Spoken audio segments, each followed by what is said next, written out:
Yeah, Jason Statham is in a new action movie called Mutiny. But here's the thing. I got a chance to watch this movie in a literal garden. Do you know how crazy that sounds? I really want to talk about it. So let's get started with my review of Mutiny. Yeah.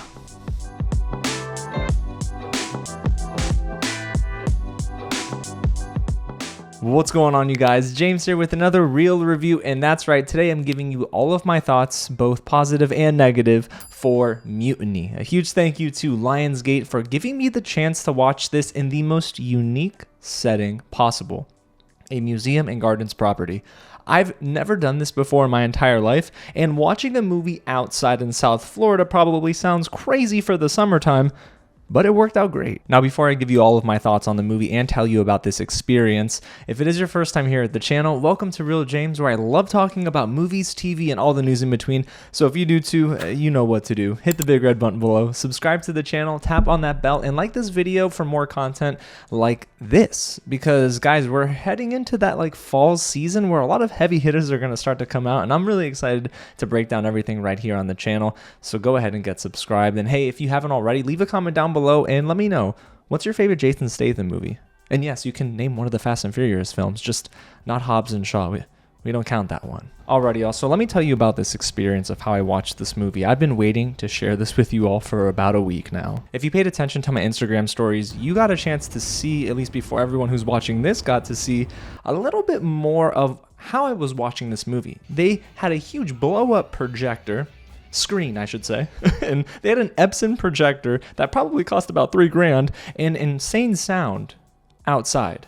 And I was sitting out in this museum, this mansion property in this garden, watching this film. Vizcaya Museum and Gardens is actually a really cool property. It's a South Florida staple. It is one of those landmarks where you have to see it at least once before you die. It is beautiful. I mean, the architecture is amazing. The actual interior is beautiful, but then when you go outside, that's where all the magic is happening. There's incredible sights to see. I mean, the landscape crew, shout out to them because everything looked beautiful. Now, I didn't get a chance to go to the entire garden, but I have done that in the past. Of course, I'm a South Florida native, so I've been here a couple of times before, but it has been several years since I've visited Vizcaya, and man, did it look beautiful. Now, here's the thing. I thought, okay, watching a movie outside, I'm going to be sweating. They gave me a fan to use. That was cool. I didn't need it. Surprisingly, I mean, we were blessed. It wasn't actually that hot out there. And the sound, that was one thing I was curious about because acoustics would probably be bouncing off the mansion that was to our left, but then there's the water to our right.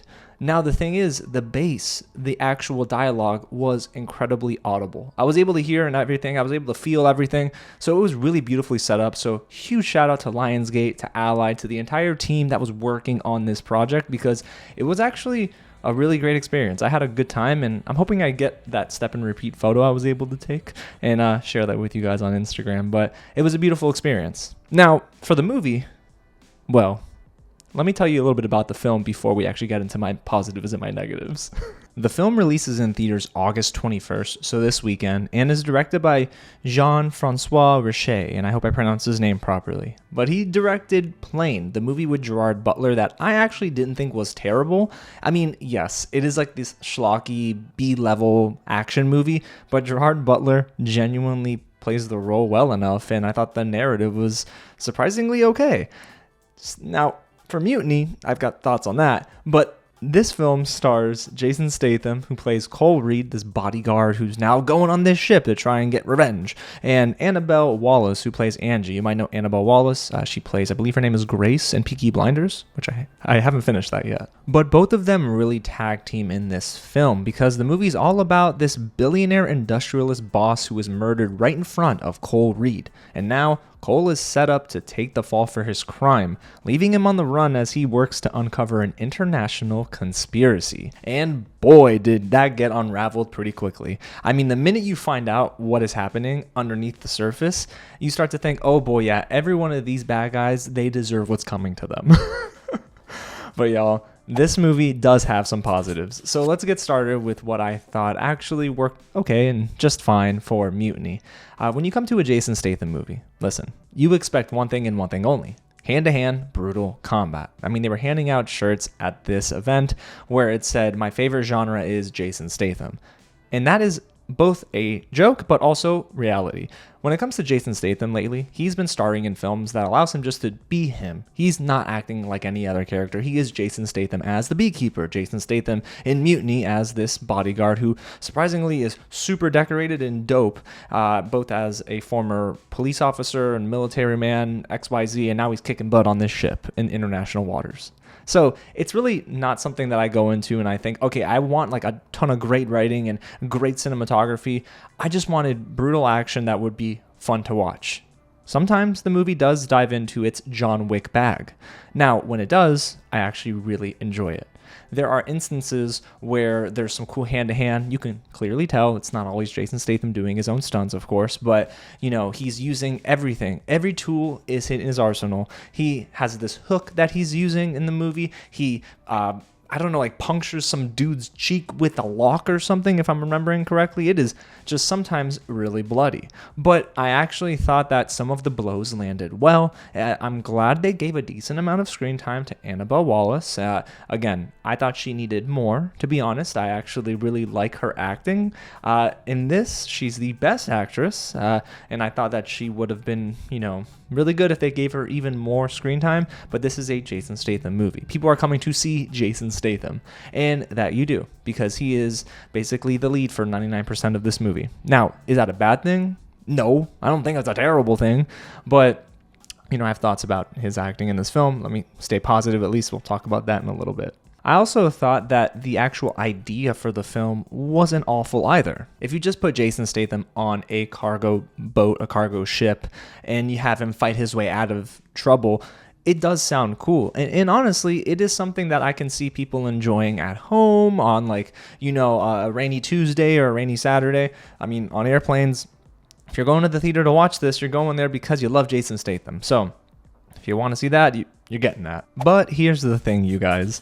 That's really where my positives end, because, y'all, just Mutiny is not very good. Listen, I'm not surprised. The film is exactly what I thought it would be. It did not exceed or go underneath my expectations. It was just exactly what I thought it would be, and that is a action thriller. Not really, but an action movie with Jason Statham just every now and then fighting some bad guys. I don't think he's at that point in his career anymore where he's going to always be in the action 24/7 like he did in Crank, for example.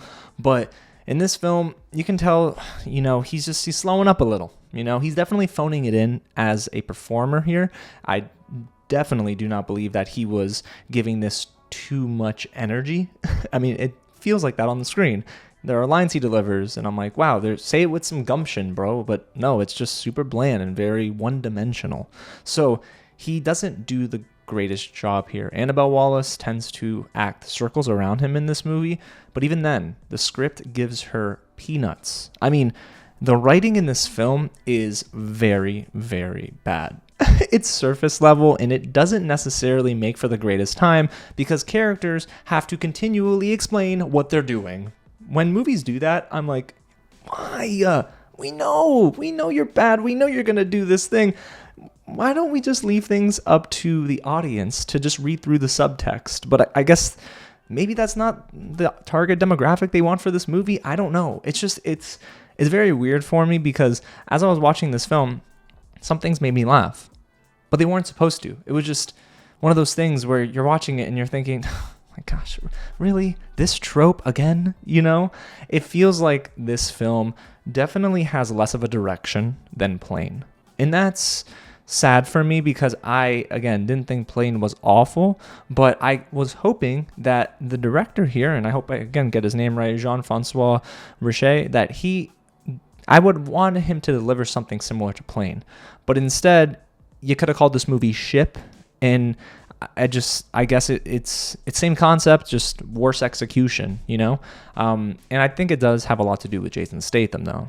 I also had a really big issue with the supporting cast here. I mean, man, oh man, was the acting leaving a lot to be desired. Chaneil, I believe his name is, Kular, who plays Cameron. there's this instance where he's crying or trying to cry on screen, and it felt like there was nothing being delivered. Like, the crowd was not into it. The audience, and which I saw this movie with, they were not into it. He was very monotone. There was not an ounce of believability here.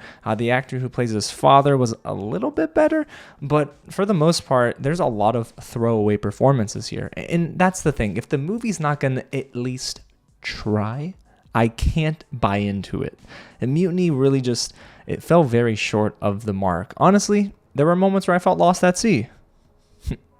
Because I was trying to really just shut my brain off and say, I'm going to enjoy this film for what it is, but I couldn't. It's just because the film treats its audience like it's very dumb, sadly. There's not a lot of layers or any layers at all to this film. I mean, there's an ounce of humanity shown through Annabelle Wallis's character, Angie.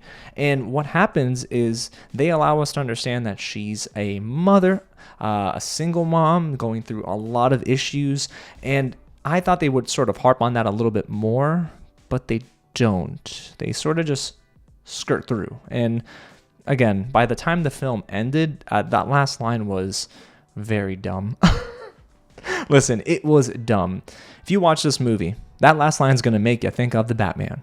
But just like, not in terms of quality, but in terms of something Robert Pattinson says. I'm telling you guys, Mutiny is one of those films where, if you're asking me, James, is this going to be at least a fun end of summer popcorn type of action film? No, I wouldn't recommend it for that. To be completely honest with you, Mutiny is one of those films, like I mentioned earlier, that if you find yourself watching it on an airplane, or if you're at home on a rainy day and there's literally nothing else on, you're not going to hate yourself for watching it. But I think the quality of the film remains the same. It's entirely predictable, but it's also just not something that's fun for me. I never had a good time with the film. And then in contrast with Plane, who of course this director also worked on, I thought that the film Plane worked so much better. So I almost wonder what happened. Where did the drop off occur? And I think it has to do with our leading man. Jason Statham is at a point in his career where I know he can probably still give us maybe one or two good more performances. I don't think that Mutiny is one of them. Mutiny is definitely a film that, for me, it's drowning in the first 5 or 10 minutes. The chronology of the film, the way it's edited, is just very poor. I had a great time watching the film. The experience was amazing, and I'm so grateful to God that I have the opportunity to do this. And I'm very happy my, local reps, they invited me. It was such a blast, and I want to do more of these fun events. Unique viewing experiences are so cool for me, and this is exactly that. But the movie itself, not as cool as the format in which I watched it in. So yeah, Mutiny for me is a total miss at the theater. I guess I would give it like a 1.5 out of 5. It's just gonna be very forgettable, and it's one of those movies where you think to yourself, how many more films does Jason Statham have left in the bag? Does he have to switch it up? I mean, he's an action guy, he's not going to, but like, this is not working right now for him. So yeah, y'all, Mutiny is definitely a miss for me, but I'm curious to hear your thoughts if you do see it this weekend in theaters. Let me know in the comments below, and hey, if you haven't already, hit the big red button, subscribe to the channel, because I've got more content coming, you guys. I'm seeing The Dog Stars. I believe that's the name of the new Ridley Scott movie, so I can't wait to see that and give you guys my reaction and review for it. It's going to be a ton of fun, I hope.